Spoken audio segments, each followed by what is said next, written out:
From making charcoal in the Peace Corps to farming and forestry, Peter Spiro's early journey to find his career field is perhaps the most circuitous we've explored thus far on Leading Smart. But in forestry, he found a need for data, and through it, a passion for databases that store and manipulate it. A job in one of the creative centers for the nascent world of databases spawned a career at the forefront of technology we all rely on every day, whether we realize it or not. Peter's career in the tech world is highlighted by his role in completely reinventing Microsoft's flagship database product, SQL Server. That product went from distant also-ran to one of the stars in the field in a period of just a few years, largely on the skills of Peter and his peers. Today, the product leads the market once dominated by Oracle, and annual sales are measured in billions of dollars. But Peter's career is more nuanced than simple astounding success. He took on an incredibly difficult and complex project the entire company was betting on. The Lofty project collapsed, and that process taught Peter a great deal about management and building teams, especially in extremely complex and politically charged environments. Throughout it all, Peter built not only a career but a fascination with leadership. He created a management training course that led cohorts of his managers and peers in biweekly leadership training sessions. He worked to mentor and develop teams as the recognized village elder.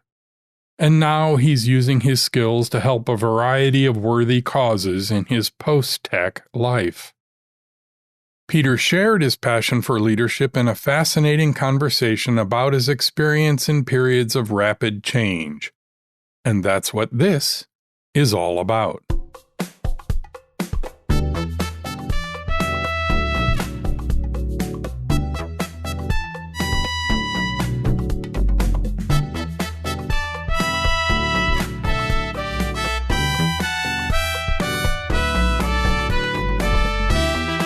This is Leading Smart, the show about managing in the brainpower age.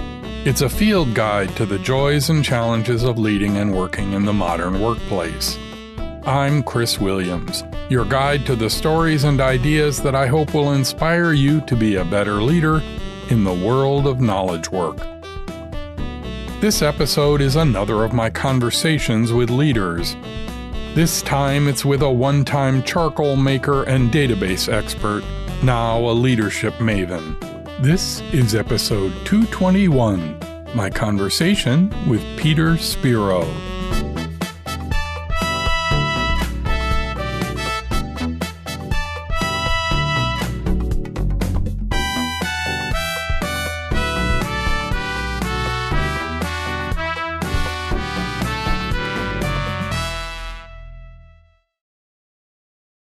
I interviewed Peter Spiro on the patio of his beautiful home on an island on the shores of Puget Sound. I took a ferry from downtown Seattle, wound across the island through a small coastal village, and ended up on the beachside lane to his house. It looked remarkably like a seaside from Peter's New England roots. When I arrived, it was hard to miss the well-traveled camper van parked aside the house. It was covered with dozens of stickers from parks and adventures far and wide. Peter credits his early life in New England with laying the foundation for his understanding of relationships and passion for adventure. So I come from a large Greek family in Manchester, New Hampshire. My grandparents came over, turn of the century, all immigrants, didn't speak English. My mother was one of 9. My father, who was Greek-Albanian, was one of 4. They all had 4 kids. So I grew up in this town with like 50 relatives, all within a few miles of my house. You know, my grandmother lived next door in the duplex. 2 other families were within a block or 2. So this background was a lot of people around, sort of a fair bit of chaos, a lot of communication, and a lot of social relationships. And all this kind of stuff eventually led to, I think, an interesting foundation for leadership and management principles. So when it was time to go to college, I didn't know what I wanted to do. And this was in the 70s, and no one was thinking, nowadays everyone's packing their resume like in middle school. So back then, no one really cared about that. So I figured I'd go to Northeastern in Boston because I didn't know what I wanted to do. Now, I had grown up in the restaurant business. All my aunts, many of my aunts and uncles had restaurants. And that actually was another thing that was really valuable subsequently. Because in the kitchens, there's a lot of chaos, and there's a lot of yelling, and there's a lot of stress, and you get in the weeds. And that type of thing turned out to be great training for Microsoft, believe it or not, with Bill yelling at you, whatever. So I go to Northeastern, and it was a co-op school. So I figured I could do a different profession each summer. I could be a banker, I could be a baker, whatever it was. And then when I got there, I realized, oh, no, this is a school for people who know what they want to do, because they get an internship and then they get a job right after graduation. So I didn't want that. So after my freshman year, I decided to transfer. And I was doing a lot of backpacking and camping. So I said, oh, maybe I'll study forestry. And I think I'll go out west, because I had this urge to travel. So I applied to all the state schools out west, Idaho, Montana, Washington, Colorado. Ended up going to Colorado State University and studied natural resource management there. Now, I wasn't a focused student. I was mostly screwing around. And oftentimes I'd take a semester off, and then I'd bike for 2 months, and then work for 2 months. And so, the focus was on life's experiences, not on schooling. So eventually this woman, who turned out to be my wife, moved out. One time she was going to go back to school at BU and got a full ride. And so I said, oh, I'll take the semester off. And we went back there. And then I said, I'm going biking for 2 months in New England. And so she quit her program. And so we took off and went biking around New England. So, we started to develop this pattern of enjoy life's interesting experiences. Okay, so it came time to graduate, 1979. Took me 5.5 years to get through undergrad, again, because I was taking time off. And we saw a job for the Peace Corps in Fiji. And so we went and talked to the Peace Corps recruiter, and the person said, well, yeah, I was a volunteer in the South Seas, and it's awesome. You get stoned, you lay on the beach, and you go snorkeling all day. And so we said, sign us up. We're going to Fiji. And so we filled out the Peace Corps application. It says, where you want to go? We said Fiji. It said, where don't you want to go? It said Africa, because we thought it would be too hot. No, so we wrote in Africa.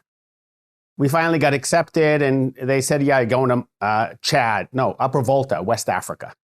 And you're going to be charcoal makers. And then at the last minute, they transferred us to Mali. So in 1980, 81, we were in the Peace Corps in Mali, West Africa. And we were charcoal makers.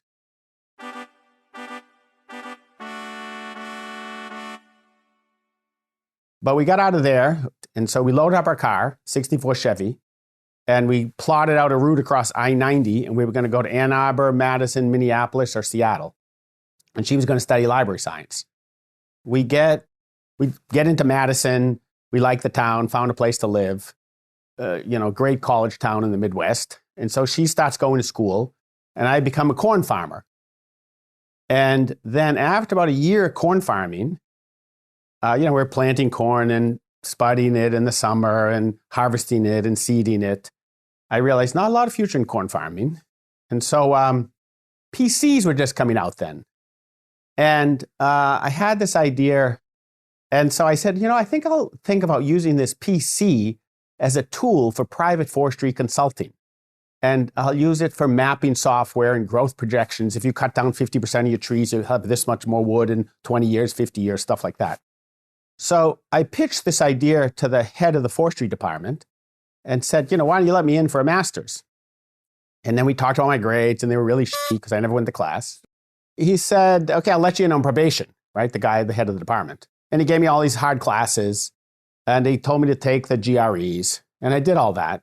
And But then before we started that, we said, ooh, I'm going to get on the job track now.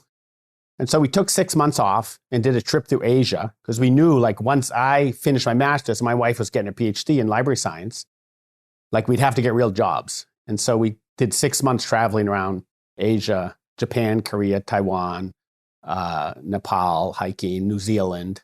It was awesome. We took our last $10,000 and spent it on that 6-month trip.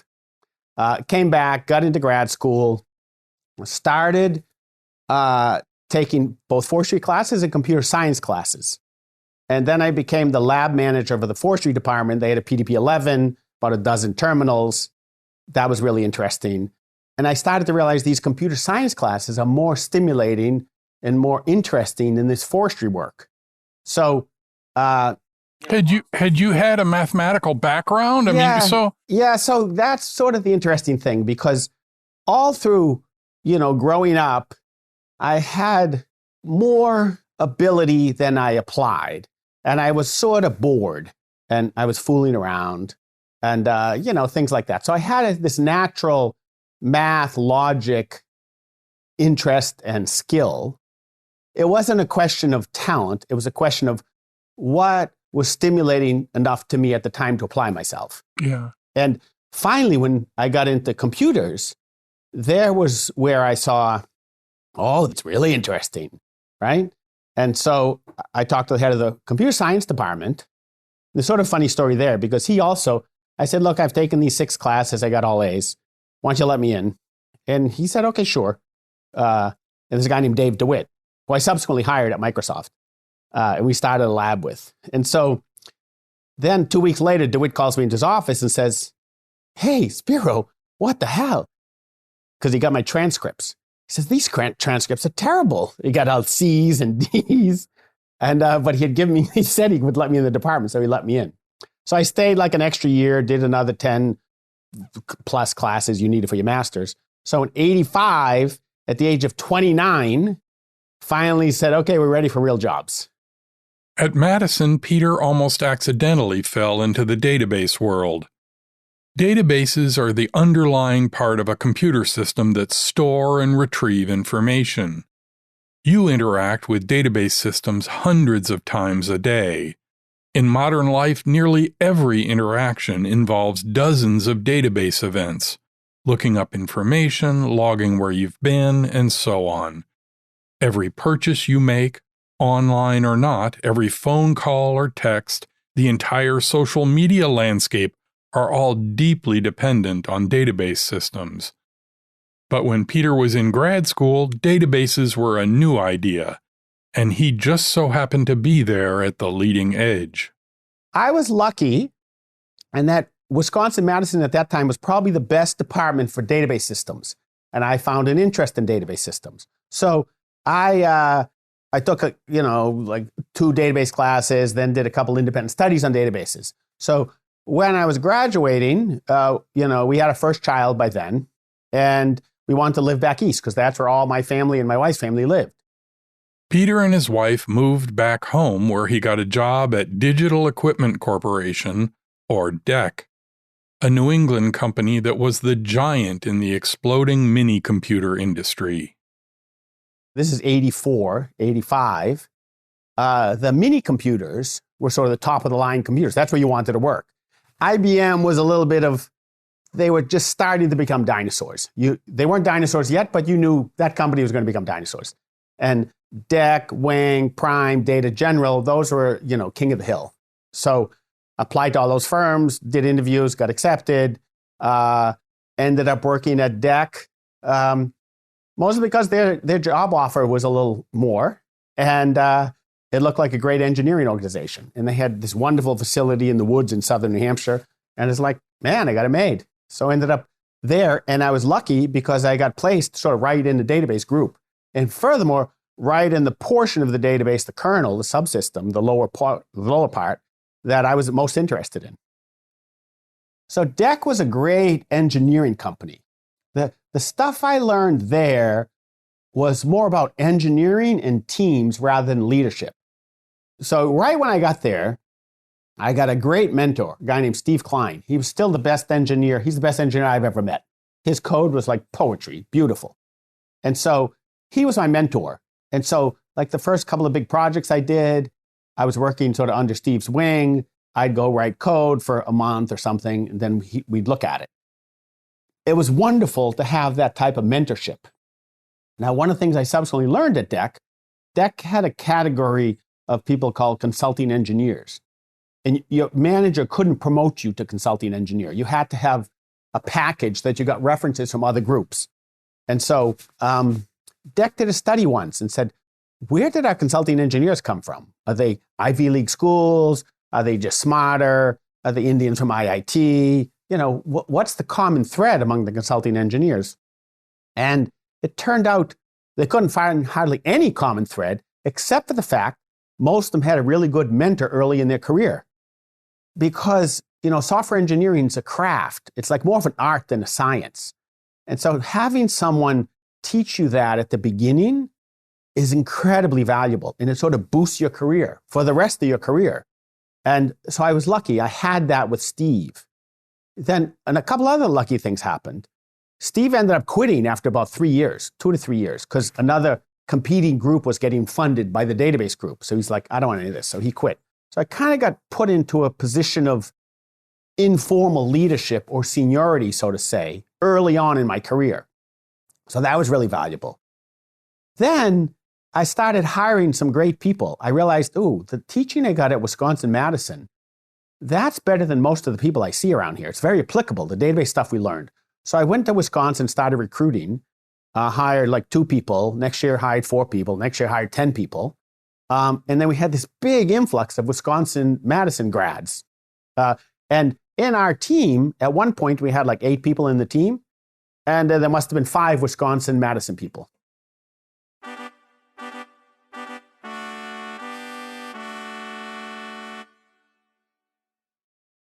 And so I started to see at that point what makes a great team, what makes a stall team.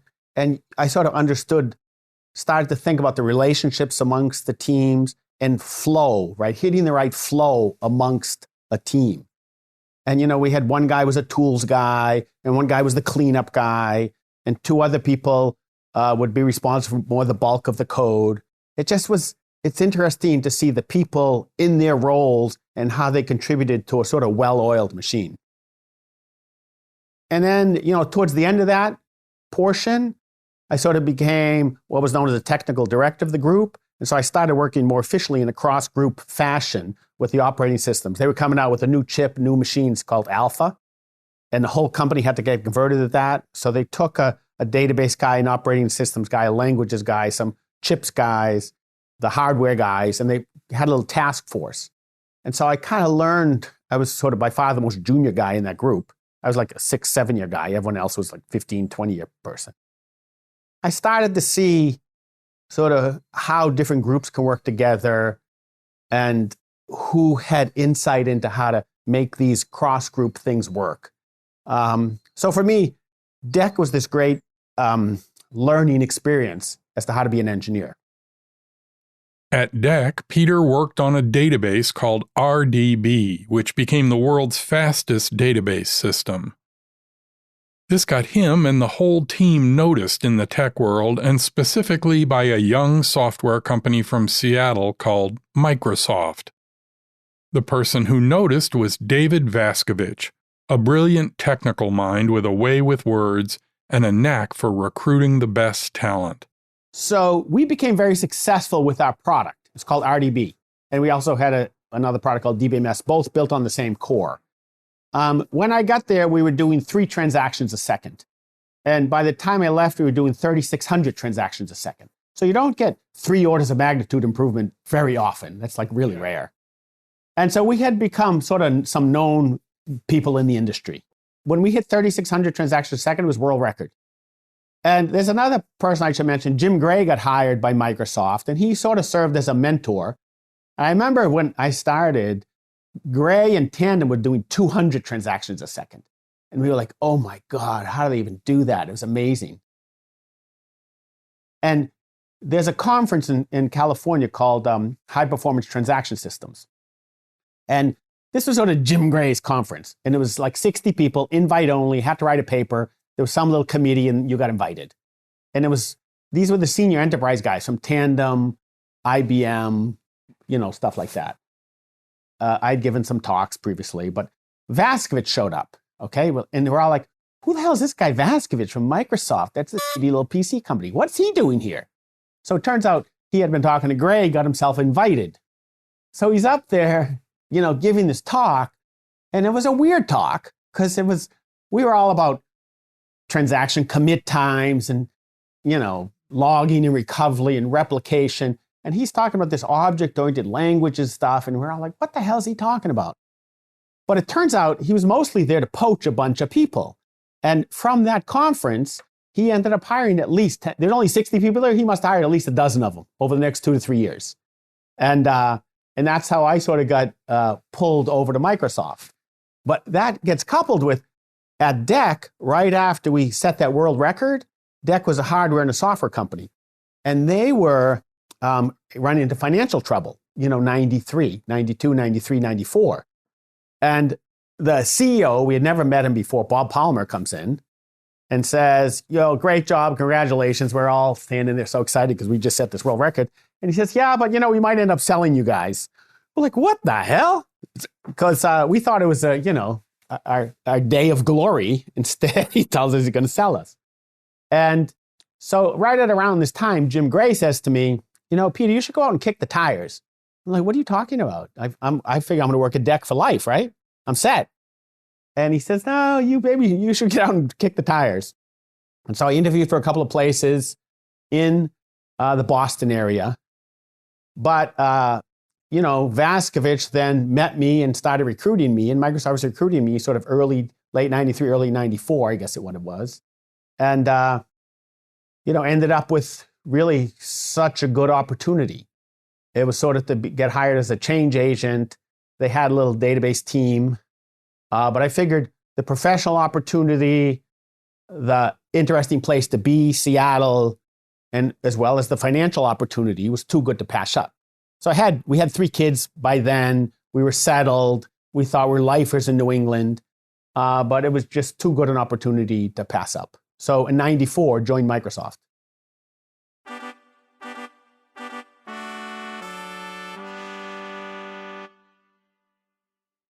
When Peter started at Microsoft, he joined the team working on the company's flagship database product, SQL Server. The product had struggled to make ground against the big companies like IBM, Tandem, DEC, and most importantly, Oracle, which was taking the database world by storm. I remember coming out and interviewed. I interviewed 8 in the morning to 11 at night. And finally got back to Vaskovich's office at 11 at night and he made me this offer. Okay, went out with dinner and all this kind of stuff. And it was a long, hard interview, like 2 people at a time, 2 or 3 of the interviews in there. So, but Vaskovich was pitching, look, we need you, we're hiring you as a change agent, okay? Because we have to grow the team and all this kind of stuff. And I'm like, okay, how hard can it be, change agent? I've just been fighting database wars at DEC for almost 10 years. But it turns out the team itself needed a lot of change. Because it needed to change. The code base wasn't good. The processes weren't going to scale to build a world-class product. The people themselves were more like generalists. They were very good. They were doing sort of miraculous work, given there were about 6 of them, competing with hundreds from Oracle, right? Or the other companies. But we needed specialists. You needed query processing guys, you need storage engine guys, you need language guys. So we needed to change everything about the org. But the team was like, who's this fucking smart guy on the side that's supposed to come in and tell us what to do? Because I looked at the code was crappy. See, the code base was inherited from Sybase and it was built in the early 80s to mid 80s. And it was buggy. It was buggy as hell. So, I looked at all this stuff and realized we had to make significant changes in all dimensions. And no one likes to hear that. Like no one, you're the smart guy from the outside who's telling us everything we're doing is shit, even though they were doing great work, but it wasn't the work that was going to get us to a super successful product. So, the first couple of years were really hard. It was just hard. But then as we grew, they said, okay, now we're up to like 12, 13 people. Ron Sukup was the manager. He's a very good manager. But said, look, we got to break this up into two groups. So why don't you become the formal lead for the bottom portion? And I said, I've never been a manager in my life. I don't want to be a lead like that. But he sort of talked me into it. And once I became that lead, then I realized, I can have a little more impact, a little bit more power. I can grow my team and it's easier to change the culture to how I want it as compared to being an outsider. So, that's sort of what happened. Eventually grew that team. Peter and the rest of the SQL Server team completely rebuilt the product and released version 7.0, which was an enormous success. 7.0 was a huge hit. The fortunes of that team went from sort of meh to it was... Yeah, we were superstars. Yeah. Yeah, and so 7.0 looked at from the outside, and even by outside, I mean non-SQL Server team within Microsoft, was sort of a miracle. This was mid-90s, right? Databases had sort of become figured out by then. So in the late 70s, 80s, there was a lot of experimentation. Like, what's the right way to do logging? All these locking protocols, they all got normalized. But some of the companies like Oracle or whatever, they had built into their architecture, solutions that didn't scale as well, as going to be problematic in the future. We were lucky. We were able to throw away the code base, and we knew how to build the best system going because all the different pieces we had figured out. At one point I counted, and we had in our team, there was maybe a dozen people, 10 people. That's the bottom portion. We had worked on over 20 different systems in our careers. So, I started hiring more senior people with experience, more talent out of school, went back to Wisconsin, tapped that pipeline again, and just started growing the team. And when we did 7.0, we did the whole thing in 2.5 years, which sounds long, but to build a whole database system, it's really fast. So it was kind of risky, but we knew what we were doing. We had the playbook in our pocket, so to say. Microsoft didn't know how to build databases, but we knew how to build it. And we were kind of on the side. No one really cared about us. And so it was like this miracle thing, right? That they would, I remember we're presenting the Gates and telling them what we'd do. And they were like pretty surprised, like, oh, these guys know what the hell they're doing. And we were, Microsoft was there were parts of the company where people still running around with Nerf guns and shooting each other and jumping in hot tubs for parties.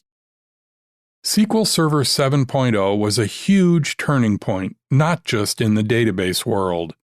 It supercharged the entire company's fortunes. Up to this point, Microsoft had been seen mostly as a personal computer company. Their products weren't adopted by big business. They weren't really a part of the enterprise market as it's known in the computer world. This new database system gave Microsoft the ability to sell into the massive corporate market, and that launched a sales juggernaut. Today, the company gets by far the largest share of its revenue from the very large corporations that once dismissed the company. And it was SQL Server 7.0 that led the way there. SQL 7.0 gave Microsoft sort of permission to be an enterprise company. Yeah. They had hired Cutler and all those other ex-DEC guys to build the operating system. And they said, oh, we're an enterprise company. But like Vasquez knew, no, you're not really an enterprise company yet. So SQL Server sort of got our foot in the door. And, when I started, there were half a dozen engineers. We made 10 to 15 million. At one point, we grew to 2,000 engineers making billions. That thing makes almost 10 billion now. So again, it was this sort of amazing growth. And we grew a company, I would say, so looking back, we grew a company with our own culture and technology within the whole Microsoft sphere. You know what I'm saying? But it was a different culture than the rest of the company.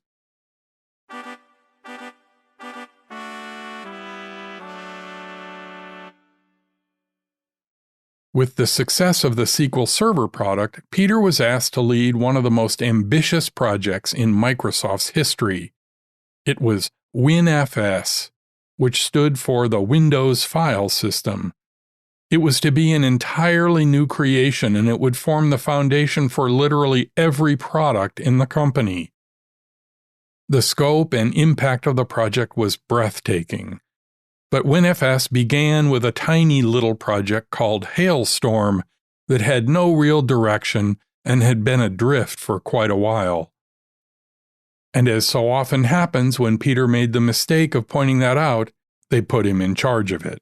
And so at one point there was a meeting, and, Alchin was like, who was running the Windows team, it's like, okay, this looks fine. Any objections? And so I said, well, yeah, it's not clear what it means anymore.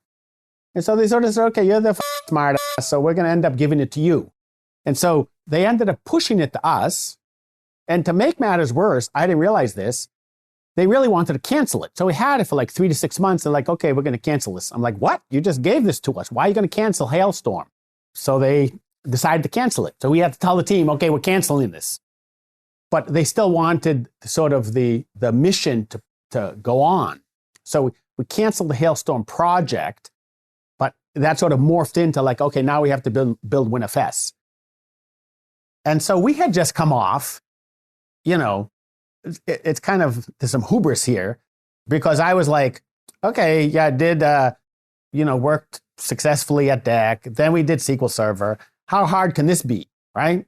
And so we said, yeah, fine, we'll do this WinFS thing. Why not? And we didn't realize at that time what a pain in the ass, although what a wonderful learning experience it was going to be also. So away we go, sort of a core database system team got then tasked with build this new platform that the whole company was going to be bet on.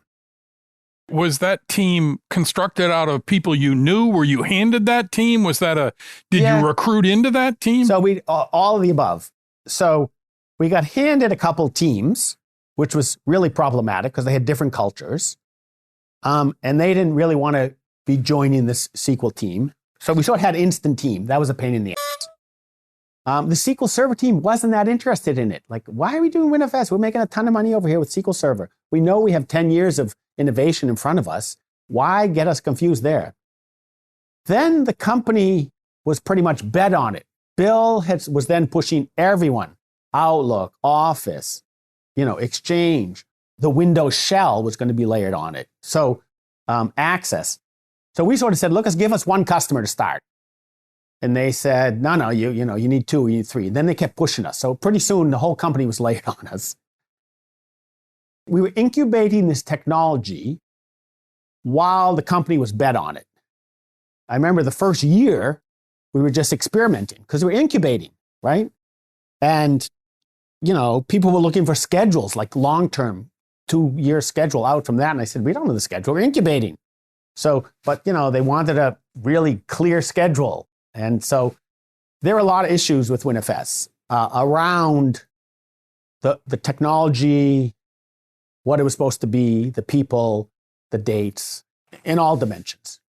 At this point, Peter and the WinFS team were chartered with building a core technology from scratch that the entire company would be dependent on. They managed to build it and were ready to start testing it, but they were pushed to be released as part of a project codenamed Longhorn, which would eventually become the ill-fated Windows Vista. The way this played out, so it has an interesting play out. So we build this thing, and then it was all going to be in Longhorn, all right? So then Longhorn was becoming late because everything was wrapped together in Longhorn. There was Windows and SQL Server and the languages guys, dev. And at one point I remember we had to make a change. In order for us to make a change, then it had to get sort of shipped to Windows. Then it had to get shipped to dev before they could test this. And this took months. Okay, so, a change where you have to integrate multi-components like that, instead of days, took months.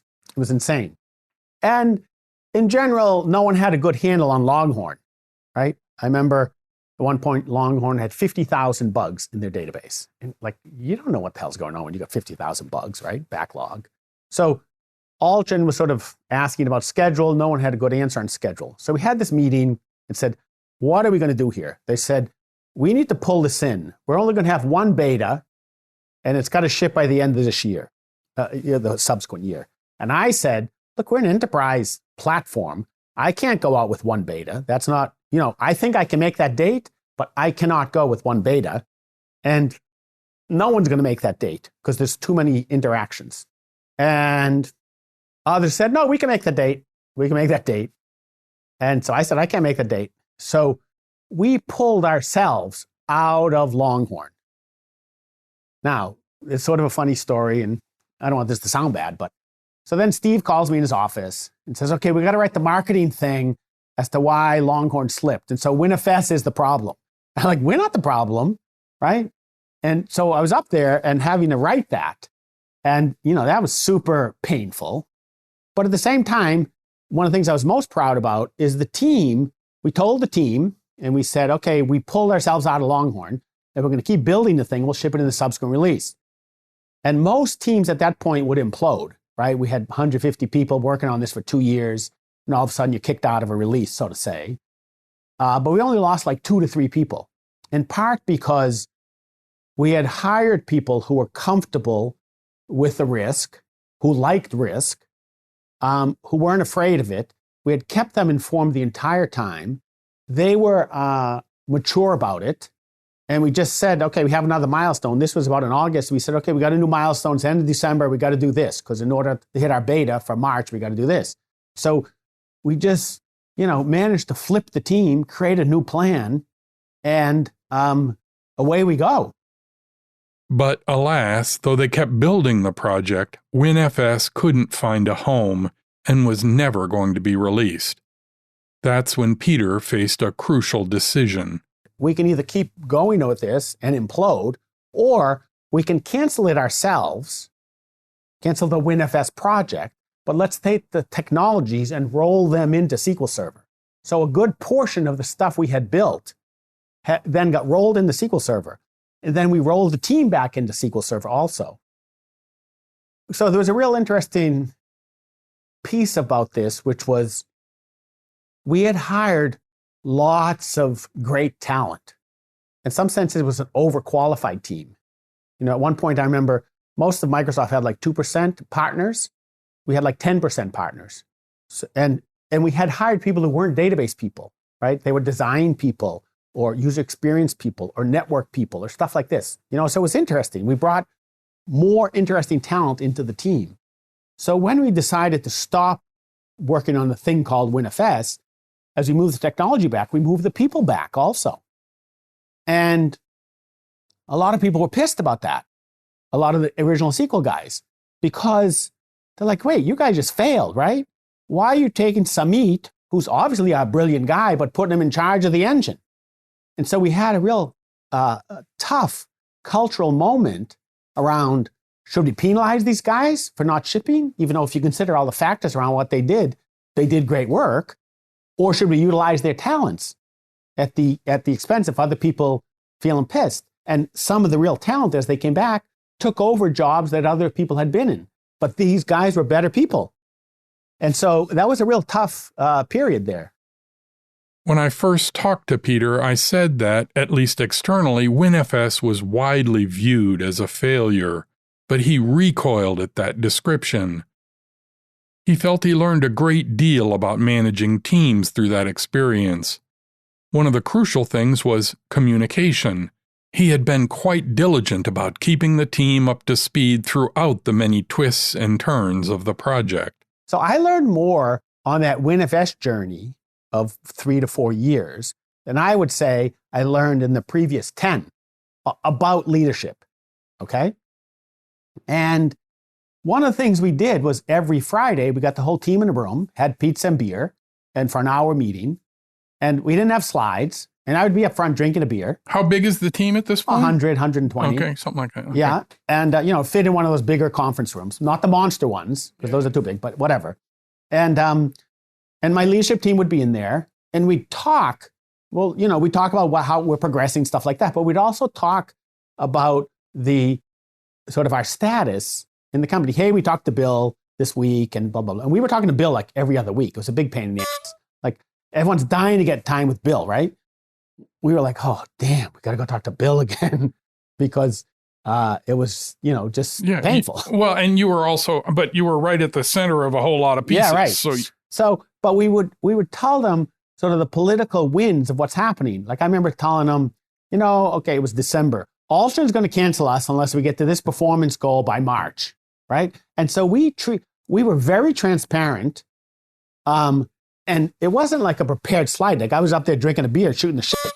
And people would ask questions, and sometimes I'd push it off to my leaders, my management team, because I wanted them to see this is the team that's running WinFS. This is not me as the sole leader. This is a team running WinFS. And yeah, Drucker's got to answer that. Quentin's got to answer that. Whatever. Pedro's got to answer that. And Neil's got to answer that. So I wanted them to have faith in the leadership team. And I wanted them to see the frank truth. And it was during this period that I realized this whole difference between dissonant and resonant leadership. The team knew that I and my leadership team understood how they were thinking. And you know what? And so they could look at us and they say, oh, Spiro understands our fears, what we're thinking about, things like that. So we knew what they were thinking about, and they knew that we knew it. So, and that was really important. And so when, for example, I had to tell them it was canceled, and we stepped out of Longhorn, we didn't lose many people. Even when we canceled it and rolled it into SQL, we didn't lose many people because they had been kept in the loop all along the way. And when I told them, look, there's no chance we're getting into Windows, they understood it, right? I didn't have to sell them on anything. It was sort of this transparency and frankness all along the way. One of the ways that you can insulate your team from that is actually to expose them to it, right? So that they are at least aware of what is going on to a level that they instead of hearing rumors coming back around through they're hearing it, No, that's a good point. And not only that, like I said, we had hired for it. At one point, I was going around the company giving a recruiting talk. And I said, here's the 10 reasons WinFS is the hardest thing you'll ever see. And I sort of talked about this instant team. I talked about no one's built it before. I talked about the schedule. I talked about how many groups have bitten on us. I talked about how Bill's the freaking PM. Okay. And all my leads are like, Peter, what the hell are you doing? Why? This is a recruiting pitch. You're not supposed to sit here and tell them all the hard, bad things. But, I had figured if someone looks at that list and wants to join, they're keepers, right? They're not going to freak out when Alton says, hey, we're going to cancel you if you don't get this. Or, Bill throws another thing at us, or some other group tries to subvert us. So we hired, it was really interesting. The people hired were very comfortable with risk. And they were just excited about being on the team. They excited about the technology journey. And they were just excited. And they're also more likely to have some grit, more likely to not be shocked when the earth moves out from underneath them. Absolutely. And that's how it played out. And so think at the end of that whole WinFS thing, I went around the company and gave some talks about here's the WinFS, good, bad, and the ugly. And at the end of that slide deck, I said, even if I knew how this whole journey was going to play out, I'd do it again. Because in fact, we took those 150 super talented people with all these great characteristics, rolled them into the SQL org with technology also. So how good is that, right? And not only that, there's a thing that I talk about, and I use the word crucibles. And this is the thing that not many people understand. You take two talented, equal talents, sort of maybe same education, same energy, same work ethic, all this kind of stuff, and put them in an org, right? And this person over here gets better opportunities, right? And it's a little bit harder work and maybe gets mentored a little better. So she starts to make more progress than this person's over here. And then people know about her. So they throw more hard work at her. So she makes more progress. So timing and opportunity and stepping into a crucible that's really difficult, that causes you to change and grow, that's how you that's how you want to play your career. I've often said that my career played out every 4 to 6 years, I found myself tweaking not on purpose. Okay, this was really weird. I only realized this at 20 years in. Hey, I've had these 4 different experiences in my career, and each of them were this growth path. So if you plot someone's growth, it goes like this, right? The first 3 to 4 years, and then it levels out, 5, 6, and 7. So some people, go another 10 years.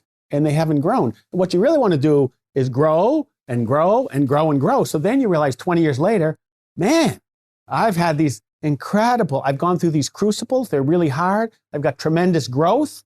And now I'm a world-class person.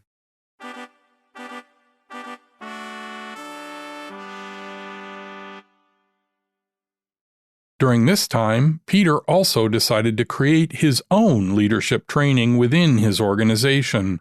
At DEC, I was a hands-on engineer really for nine years, writing code all the time. But the last 2 to 3 of those, so after about 6 years, then I got hooked in with that task force and I started doing this technical director thing. And that was more interesting to me, right? I get to Microsoft, my first couple of years as an architect, then I'm sort of a leader. Then I do this WinFS. And I found, that at that point, and bored is not the right word, but the challenge of leading teams, leading people, understanding how teams succeed, turned into more stimulating challenge than the technology challenge, because I had been doing that for 10, 15 years. And so somewhere in that time frame, I don't exactly know, the SQL team was about 2,000 people. Oh, no, maybe 1,500 people. We had like a couple hundred managers. And I was doing WinFS, so I started paying more attention to leadership and management. Took a few management classes, reading a lot of books, stuff like that. But then I realized, that person's a good manager, that person's not a good manager. We have no system and process in place for determining that. And we haven't shared any cultural values or practices. And so I had this idea like, hey, let's create some classes. And SQL was composed of like 8 different teams, you know what I'm saying? So in 3 main groups. So I said, let's get together a series of people, a set of people, a cohort, like 20 people. We'll meet once every 2 weeks for a year. So we'll do like 25 sessions, 25 sessions, because maybe we skipped one, whatever. And we'll pull them together for 2 hours. We'll eat lunch, because I believe breaking bread with people, is something I learned from a guy named Jim Ellis. That's a whole different story, who's a famous civic hero in Seattle. I don't know if you know of him. But I was on the board for this Mountains to Sound Greenway, and we started every board meeting with a big meal between 60 people. And it just enabled stronger relationships, whatever. Anyway, so we'd eat lunch. There's some Greek heritage plowing its way back in there absolutely, too. Absolutely. Sure. Yeah. And so, we'd eat lunch, then we'd have a topic. Hiring, firing, how you do stack ranking, what do you think of teams, what makes a great team, what makes a great leader, stuff like that. We brought in some guest speakers, some from the leadership team, the leadership training people, the HR people at Microsoft, some just different VPs around the company. And I was sort of I wasn't the lecturing, I was an orchestrator of the room and giving opinions like everyone else. But we learned so much from each other. And so we started to then normalize our leadership and management traits. And everyone loved it, and it was super successful. So we said, next year, and that was the plan, let's scale it up. Let's do 4 of these classes. So 4 cohorts, so we could get another 80 people. And then after another year, we do another 4. And that's when I really started to dive deeper in leadership topics. And I found that was what was stimulating to me at that point. Because again, it was an opportunity to step into a new realm that was creative and challenging. I sort of find once I learn something, I kind of look into what can I learn next? What's the next interesting challenge? And at that point, it was a people, teams kind of challenge, leadership challenge. The great thing was, you look back at that original cohort, and they've all gone on to do really wonderful things, like at different companies, they're VPs, or stayed at SQL, just really talented people who all, I think, had a shared growth experience through that particular year. Eventually, Peter moved into a role he invented, more of an emeritus role. He called it being the village elder. I pitched this idea. I said, look, instead of letting these senior guys retire, why don't you give them an office, healthcare, and a computer, call them a Microsoft emeritus, and tell them to come in whenever they want, right? They'll still arbitrate conflicts. They can review architectures. They can go to conferences and be a Microsoft emeritus. It's like a professor emeritus, right? And so in 2008, that's what I did. It was a pretty valuable role because I was sort of like a trusted senior advisor to the VP. One time, the test lead or some test manager left, so I stepped into that role for 6 months. I was able to do sort of point problems, point projects, give advice, and tell stories. At that point, I was telling stories. I called myself the village elder. Yeah, so I did that for 4 years. I had started to hit that flattening of the curve on the learning. So even this role was becoming less challenging, less stimulating. Look, it was a sweet gig. There was no question, right? Leave, come back, still hang around with the smart people, have influence. But I started at that point wanting to do more outside of Microsoft. And so pulled the plug in 2012 and started doing more philanthropy type of work or social impact investing work. I had been thinking, what am I going to do after Microsoft? I said, this is what we should do. We should find, fund, and mentor early stage nonprofits. It was sort of like being the village elder, but the nonprofits. So I hooked up with, 2 other ex-Microsoft execs, Paul Flessner and Rob Short, and we pitched this idea. We had 4 criteria. So after we talked about it, came up with this idea. We wanted early stage organization, company, because we didn't want it too far along because we wanted to influence what the idea was. We wanted it to be a scalable idea. So we didn't want 4 wells in Africa. We wanted, hey, we're going to change the water system for Kenya, or have an electrical system with solar power or something. We wanted scalable ideas because it came from Microsoft, right? At DEC, you talked about thousands of customers. At Microsoft, you talked about millions to billions. So we were familiar with scale. Then our third criteria was we wanted a great leader because it's so hard, as you know, right? And there's going to be bumps in the road and roadblocks, and you got to bob and weave. And a lot of these guys, people who start nonprofits, they're really smart. They're 26 years old. They got a great idea. They create a nonprofit. They raise money for 2 to 3 years. It gets to 1 to 2 million type of organization, and then it flattens out because they don't have the leadership skills or the experience or the wisdom to grow that. You know what I'm saying? So we wanted a great leader who could scale and deal with the problems. And the fourth criteria is we wanted them to want to work with us.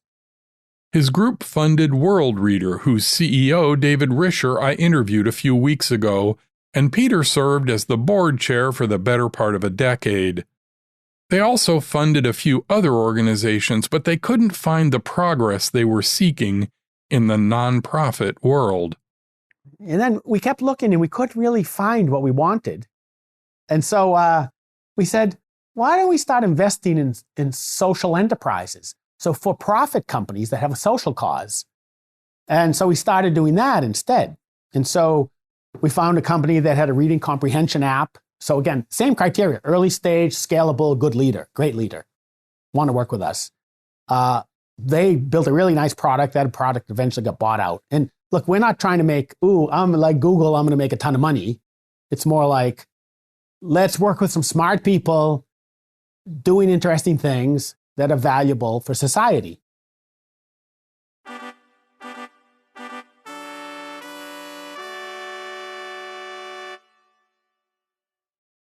Peter Spiro has spent a career making a difference, first in the world of database systems, and now focusing on using his passion for leadership in the world of social impact investing.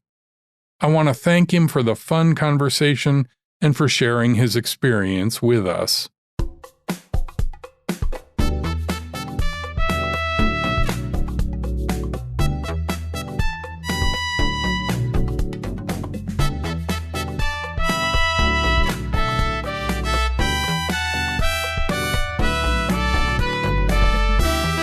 Leading Smart is from me, Chris Williams. You can find out more about the show and discover other resources for leaders at my website, clwill.com. If you like the show, please share it with your friends, especially on social media. Referrals are the greatest source of new listeners. I'd also love your feedback. I'm the CL Will on Twitter, LinkedIn, and Facebook. Or send an email to pod@clwill.com. That's it for this episode. The next episode will continue the series on communication. It's called Echolocation. I hope you'll listen. Until then, please remember that each of the several dozen decisions you make today are part of leading smart.